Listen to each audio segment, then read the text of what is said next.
Good day, ladies and gentlemen. We are the reporters for week 7, and today we are here to report or to discuss about the heat and work. So, without further ado, let's start the discussion. So, in this lesson, you are expected to 1. Define heat and work, 2. Describe how doing work releases heat, and 3. Cite examples where doing work is converted into heat. Heat and work. James Prescott Joule experimentally proved the mechanical equivalence of heat and work. In his experiment, Joule used a container filled with water, a paddle wheel, a certain weight, and a thermometer. He put the paddle inside the container, which he connected to a hanging object. As the object fell, the paddle wheel rotated, doing work on the water. The potential energy of the object decreases as it fell. Joule observed that the water's temperature rose as the wheel rotated. Joule experiments showed that the work done on the system can be measured by the fall of the weight. When the work is done, the temperature of the system increases. A temperature change indicates that there is a transfer of heat. Therefore, the work done is equivalent to the heat transfer within the system. Heat, like work, is a method of transferring energy. Heat is the transfer of thermal energy, while work is the transfer of mechanical energy. The work done by rubbing hands vigorously for a few seconds make your hands feel warmer. When you hammer a nail, both tools become warmer. Similarly, when heat is added to our body by metabolizing food, our body does work in breathing, walking, running, playing, exercising, and other activities. So there was this guy named James Joule who did an experiment to show that the heat and work are kind of the same thing. He used a container with water, a spinning thing called a paddle wheel, a weight, and a thermometer. He hung a weight as it dropped, it made the paddle spin, heating up the water. What he found out was that when you do work on a system like making the weight fall, it heats up, and when something heats up, it means heat is being transferred. So basically, doing work on something is like transferring heat to it. Think about it like when you rub your hands together really fast, they feel warmer. Or when you hammer a nail, both hammer and nail get warmer. It's kinda like when you eat food, our body uses that energy to do stuff like breathing, walking, running, and playing. Heat and work are two fundamental concepts in thermodynamics, which is the study of energy and its transformations. Here's a basic explanation of how they work. 1. Heat. Heat is a form of energy that is transferred between objects or systems due to a temperature difference. When two objects at different temperature comes into contact, heat flows from the hotter object to the cooler object until they reach thermal equilibrium, or what we call the same temperature. Heat transfer can occur through conduction, direct contact, convection, through a fluid, or radiation through electromagnetic waves. So ang heat daw po is like two temperature, two different temperatures siya from two different objects na kapag nag-comes into contact, yung heat flow, yung heat na nagmula doon sa isang object ay maaring mag-flow sa cooler object na magiging resulto ng thermal equilibrium niya or the same temperature. Number 2, work. Work is also a form of energy transfer, but it is associated with the organized motion of an object or system. In thermodynamics, work is often defined as the force applied to an object multiplied by the distance over which the force is applied. This can involve mechanical work, example is lifting a weight, or other forms of work such as electrical work or work done by expanding gases. So, maari daw tayong makapag-build or makapag-create ng heat or ng temperature by doing something na makapag-expand tayo ng gases. So, ang example dito is yung lifting ng weight. So, kaya tayo pinagpapawisan, it's because nag-expand tayo ng gases and meron tayong napoproduce or na build up na heat sa ating katawan. Therefore, yung pawis natin is lumalabas. It is because yung temperature natin is tumataas ng tumataas habang tayo may ginagawa.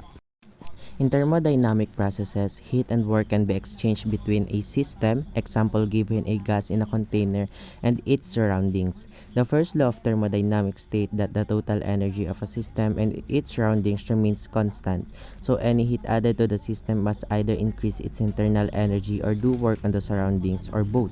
In summary, heat and work are both ways in which energy can be transferred between objects or systems, and they play crucial roles in understanding how energy behaves in various processes, such as heating and cooling systems, engines, and chemical reactions.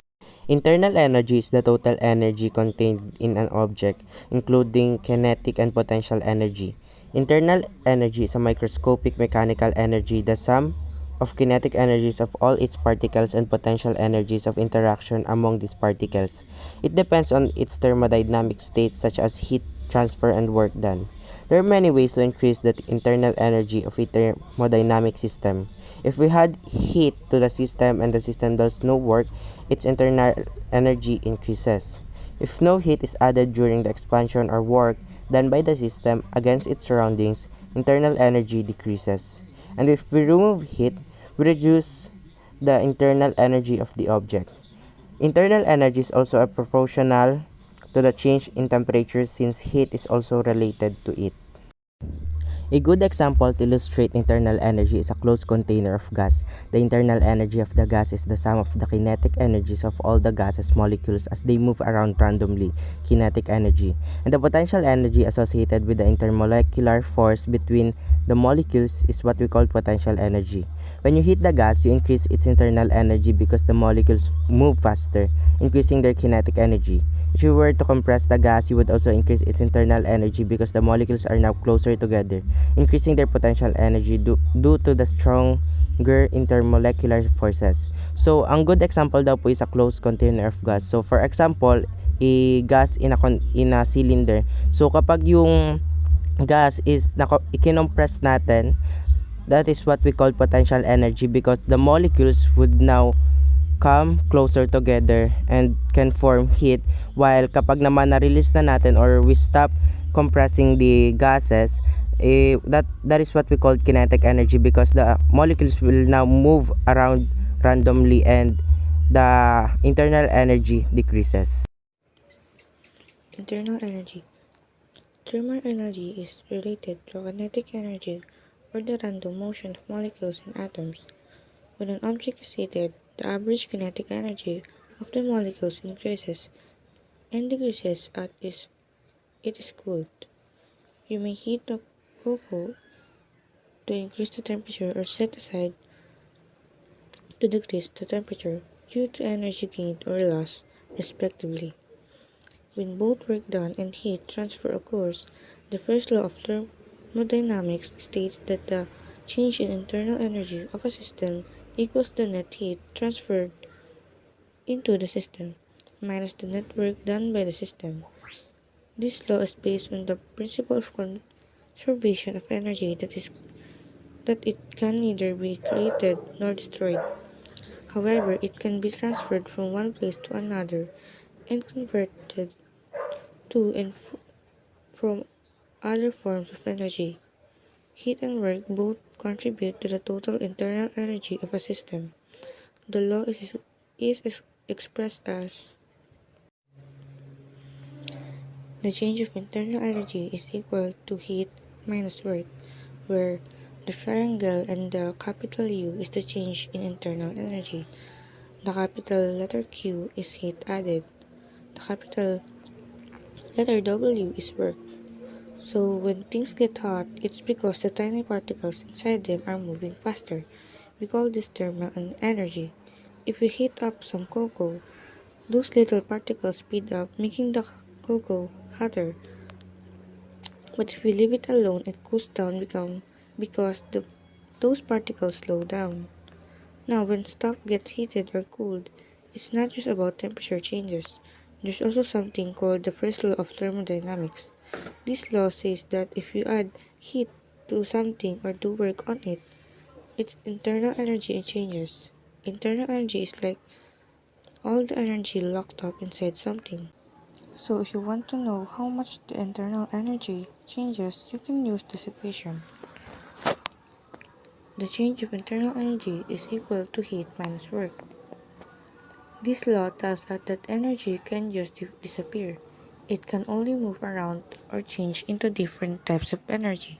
So when you heat something up or do work on it, you're basically shuffling energy around. So here's the sign convention used for the first law of thermodynamics. Heat. Positive sign if added to the system and negative sign if removed from the system. Work. Positive sign if work is done by the system and negative if work is done on the system. So internal energy. So internal energy is greater than to 0, the internal energy increases. Then internal energy is less than to 0, internal energy decreases. Internal energy is equals to 0 is that we call that as the internal energy remains the same. One good example of thermodynamic system is our body. Any collection of objects that may have the potential to exchange with its surroundings is called a thermodynamic systems. Your body does work when sleeping, working, exercising, studying, watching TV, and doing other related activities. Even when you're eating, work is done, but not as much as the added heat to your body by metabolizing the food. Our body undergoes a cyclical thermodynamic process if we assume that all added heat or Q will be used to do or perform work W. Thus, internal energy remains the same. So, internal energy is equals to Q minus W. Since net Q is equal to net W, therefore, we will be using the internal energy is equals to 0 cyclical process. Eating food can increase the internal energy of your body since the work done is less than the heat added. Since heat and work are both positive and heat is greater than work, the internal energy increases.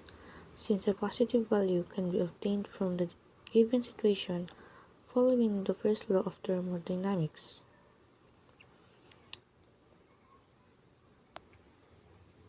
So the change of internal energy is equal to heat minus work, and since heat is bigger than work, you get a positive value for the internal energy.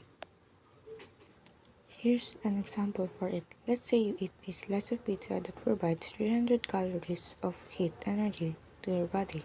So the value of our heat is 300. While digesting it, your body performs 100 calories worth of work, such as breaking down the food and distributing nutrients. So the value of our work is 100. So in this case, the internal energy is 300 minus 100 is equal to 200 calories, resulting in a positive charge in internal energy. Several forms of exercise can help you lose weight by using the internal energy stored in your body in the form of fat. You do a lot of work when you exercise and your body warms up through perspiration.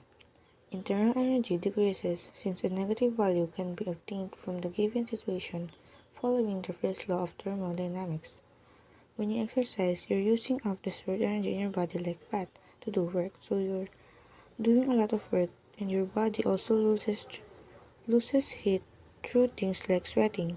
In this case, the internal energy ends up being negative because heat is less than work. So, the internal energy is equal to heat minus work, and since heat is smaller than work, you get a negative value for internal energy. Here's an example for it. Now, during exercise, let's say you burn off 400 calories while jogging. Your body also loses 100 calories of work through sweating, so the value of our heat is negative 100, and the value of our work is 400. The value of our heat became negative because you lost heat through sweating. So in this scenario, the internal energy is equal to negative 100 minus 400 is equal to negative